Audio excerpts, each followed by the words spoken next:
Hey guys and gals, before the video starts, I just wanted to say thank you for tuning in. I really do appreciate you guys coming to the video. As a new time YouTuber, it can be kind of hard, getting yourself out there, but if you made it here, I promise you I will not disappoint. If I do though, be sure to let me know in the comments. Be sure to let me know what I did wrong and what I did right. I do know, however, that something with my volume is messed up, so sometimes the story might seem quiet, so if that's the case, I do apologize. I'm trying to figure out what that is. So yeah, with that being said, enjoy guys. Thank you so much.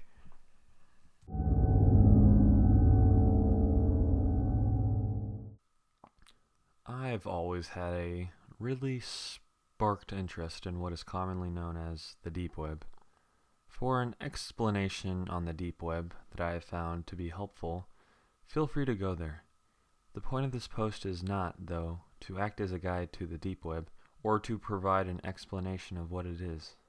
And though the deep web has some good uses, it also has an incredibly dark side to it. The dark web is a small corner of the deep web containing the stereotypical content such as bulk drugs, CP, etc. that the deep web is notorious for. I took my first steps into this little excavation of mine into the darkest parts of anonymous sites under the surface of web browsing in an attempt to undermine the stereotype that the deep web is more a home of dark, illegal websites than anything good. Well, I came out of this with more than I could ever expected, and now my view on humanity forever been changed. The start of the trip, it took me quite a while, 3 to 4 weeks, to get enough information to start really delving deep into what I will now refer to as the dark web, the small corner of the deep web that is basically the house of horrors. Lots of talking around, honing information from chat rooms, and taking lots of notes. Even had to make a couple of phone calls to some more than shady individuals. Not a comfortable experience. By the end of my trek of gathering as much information possible at the time and getting a good contact list, I took my first steps into the outer layer of the dark web, so to speak. The hard part is that once you get deeper, a lot of sites have changed URLs, extensive invitation queues, and at times pricey entrance costs that may or may not end up as cash spent on a phony operation. A lot of it is luck, meeting people at the right time and place, and taking good notes. I had a good streak of luck and took good notes, enough to get me to the places I entered. But what I did notice is that once I got into the first site that I will next talk about, it became much easier to get into other sites, as it was much more freely talked about and information was passed around much more. Chat rooms in the dark web are information honey holes. The first site was Centrex bracket. I knew I had broken the barrier when I got into Centrex bracket. I'm just going to call it Centrex and leave out those annoying little brackets that are annoying to type. Back on track, Centrex was one of the more well-known general markets, so to speak. A good example to compare it to would be Agortha or the Silk Road. Now, Centrex, from what I hoarded via lots of questions on the chat room over the course of a couple of days, has been around for about 11 months and has been untouched by any means of being shut down, which surprises me because it has everything from Agortha or Silk Road, but to a much greater extent and a lot more variety. What some sites dedicate their wholesaling product to be, Centrex had subcategories for. Just a brief example, snuff films, bulk drugs, all varieties, fake everything, IDs, licenses, you name it. A very censored section of CP, various illegally obtained memberships such as Netflix, porn, etc. The list goes on. Another thing that is a bit chilling is the fact that they took a great effort to crack down on scams. The big deal on sites like Agortha or Silk Road they have a lot of scam vendors. This site didn't, and they had a lot of proof to back it up, and that I will not go into detail on. I also met a guy in the chat room that was nice, as far as that goes, for an active dark web user like myself, who verified, hashed some of the links I had collected, and vaguely sent me in the direction of other sites for my personal use. This was a great help, and led me to my next site, which from the legality and general morale of the site is what I consider the next layer or gate into the dark web. Second site, brinkwarehouse.otc. Yay, a site with a normal-ish name. Brink Warehouse was actually quite fascinating. Not horrific to an extent, but had a different kind of dark backlash. Brink Warehouse, a virtual warehouse of textual guides, notes, leaked documents, tormented books. One that was released online a day ago after it was published, quite a popular author. Now, at a summary, this might seem alright, but take into account that the guides included things like how to make a drone-based homemade explosive and how to kidnap adolescents in their sleep. Illegal leaked documents galore, anywhere from U.S. classified cases to foreign affairs. Also included guides on illegally modifying weapons, joining terrorist groups, guides to scripting and nulling bank accounts, so on and so forth. Not a fun site.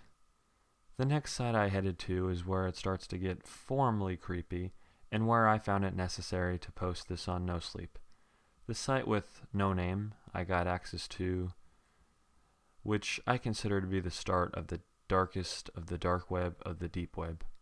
Phew, that is a mouthful. From France Stern344, who was in a chat room on chit.chat, a very common deep web chat room site that most of you have probably already stopped in. Well, talk comes to talk, and we end up on the topic of snuff films. How common they are, where they are usually filmed at, and why, etc. I get his trust. We resume this chat in a private room that he had. And keep in mind that only getting information was my main reasons for chatting. I am not into snuff films, though they do fascinate me.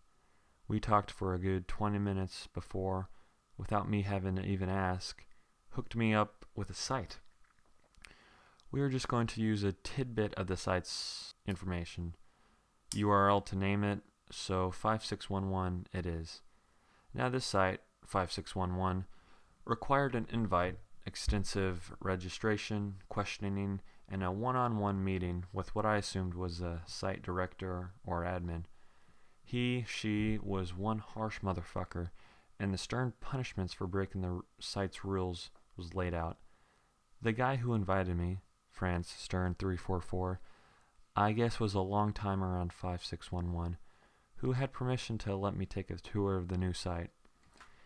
Now, I did ask for a formal site name for future reference, aka so I didn't have to name it 5611, and he said that the site had no name, and that it was purely based to display its content and moderate membership. The title, he said, would only make it easier to identify, which they did not want to happen. 5611 had a small membership that, he said, the runners of the site tried to cater to very fondly, as membership is 1.588 bitcoins monthly, approximately $355 USD. Upon entering the site, I had to check the "Are you older than 18" box for the 5th time since I started getting signed up. Finally, I was in. The site's design was bland and blocky, with a pure white background and very blocky, close-together writing. In the top right corner, there were the options to log out, add funds to my balance, and then a small wallet emoticon that displayed an empty Bitcoin client-side balance. But that was barely on my mind. My mind was on the center of the screen. In a single row down the center of the screen, single frames with captions and a description took up most of the screen. The top one had a still of a table with various blades and blunt weapons laid out. The title, 24YRF, sleeping, sug, death, with a 2.25 Bitcoin price tag alongside the side. A timer in green text was counting down: 11:51, 11:50, 11:49. Under the timer, in the same green font, was 78 out of 100. A couple seconds later, the 78 turned into a 79. Realization hit me in the face like a bat. This was a paid snuff site. With a shaky hand, I scrolled down through the seemingly endless Snapchats and captions. One caught my eye. Quick watch. Homeless. 0.22 Bitcoin. Large view. Low Q. It was like an attention-whoring YouTube title, but it seemed to be working. In the eerie green font, 783 out of 1,000 was displayed, a jaw-dropping number in my eyes. I decided this needed to be documented, so I did a quick transaction, put 0.3 Bitcoins in my site wallet, and clicked on the arrow to enter. It took a minute or two to complete the transaction, and after about a 5-minute buffer, I was in the showing. There was no chat box, only a slightly lighter border of gray and static. The same green timer was now in the bottom right of the corner. 3, 2, 1. The squared blurred, revealing a city street. What seemed to be Arabic writing was on various shop signs and advertisements. Light from a street post gave a fuzzy glow to the scene. The cameraman, from the position of the camera, seemed to be leaning against a wall. The shot focused on a dinky red junker on the street's curb. From the side of the camera's view, a gloved finger pointed towards the entrance of a dark alley, where a man lays on his side, like a breathing pile of rags, obviously homeless and alone. The finger makes a motion towards the car, and 3 men quietly exit the car and walk along the storefronts towards the sleeping homeless figure. The quality is totally shit, but the scene can still be made out and is enhancing by my horrid imagination about what is to come. About 5 meters from the homeless victim, the lanky group of thugs pull out plain white theater masks from their jackets, take out various small weapons, and pounce around the corner on the innocent, unsuspecting victim. The camera picks up the quick shuffling of feet as the cameraman rushes towards the scene, catching the thugs thrashing and stomping the man from his slumber. Cut him up. The cameraman's thickly accented voice commands the thugs, who begin to slash the victim at a wild speed, like hyenas tearing into caught prey. Blood sprays onto the wall and onto the thugs' white masks. It is horrible. My stomach barely holds on. I can't take it. Logging off Tor, I take a few more security measures and shut off my computer, taking some deep breaths and sipping from a Coors Light. My visit on the dark web. Candy Palace, I logged on about a week later and never thought to go back on 5611. I never contacted anyone from my past sites, and I knew in my heart that this would be my last visit to any site of the deep web. It was thoroughly encouraged not to go on, because with 5611, that had really been in my mind the last straw. I had proven to myself that the dark web, even though it has some good parts, is really just a beacon of humanity's horrific actions. I had proven to myself that sites like 5611 and the other sites exist. But I just felt the need to cover the last huge part of the dark web that is, in my mind, the worst of all: child pornography. Candy Palace is a huge site. Do some digging and get some sources, you will find it. From the videos, I've come to the conclusion that it is all hosted in one location in a foreign country. I always wondered that if there are all these snuff films and child sex slave dungeons that are often spoken about, that there would have to be a suitable amount of missing children cases and unsolved murder cases to go along with them. Some research and asking around concluded that many of the filmed murders and child porn director rings are, in fact, in foreign countries, where getting away with these kinds of actions is a piece of cake, in the words of an inspiring director in a Candy Palace chat room. I will not go into specific detail about one video on Candy Palace, only will lay out some basic stats and descriptions and let you find the rest if you so please. The main chat room had several hundred chatters in total between the various subchats.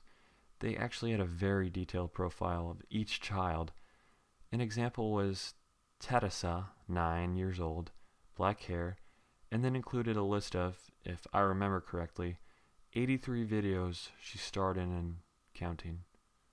The children were usually smothered in makeup, and besides for what seemed like a designated 2 to 3 stars, not extremely physically hurt via evident beating, double penetration, binding, gay, forced one-on-one, knife, roleplay, chamber, and dungeon were the top video tags. Each video has 1 to 2 plus tags. If I remember correctly, there were a total of 17 stars. Nobody ever brought up anything about if they are kidnapped, imported, or imprisoned. All anybody cared about was watching, so getting information on that topic was hard. Most of the scenes are filmed in various sets, such as era-style dungeons, surgery rooms, etc. No grimy bedrooms or warehouses or basements. Nothing that fits the common stereotype. It was basically Pornhub with a pink, white, black color scheme and 6 to 12-year-olds. It is a nightmare. Conclusion: I never look at people the same. Throughout taking this research-oriented trip through the dark web, my view on humanity has been changed. Every video I watched in the name of research chinked away at my emotions, often left me crying. Curiosity broke me, and it has been nearly a year since I have fully recovered. This is my, I guess, case file for my research on this subject. Now, before you launch Tor and find these sites, please know, there's nothing enjoyable, entertaining, or at all suitable content on this network. You will be left in tears, you will be scarred, and worst of all, you will never view others again. Please refrain from PMing me about this subject unless you have certain details or past experiences you would like to privately share. Edit. Wow, woke up to 34 comments in my inbox. Thank you guys for all the feedback. Good to know that at least I went through this for something. Edit. This worked out much better than I anticipated. If this is not allowed, let me know, but I have created a straw poll here, so if you guys really want more stories of different sites on the dark web that I looked through, please let me know.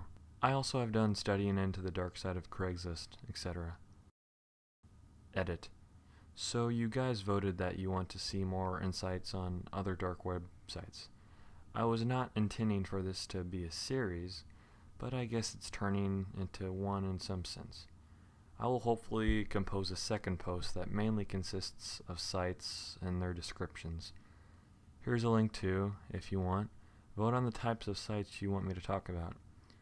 I have a set few I will already include, but this is more informative than for my own personal writing experience. So I want you guys to select what you want to know about.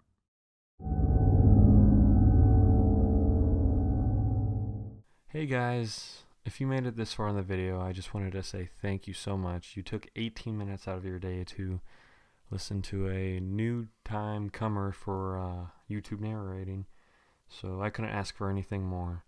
Please be sure to leave a comment saying what I did wrong and what I could do to improve, and also what I did right. So, with that being said, thank you so much, guys.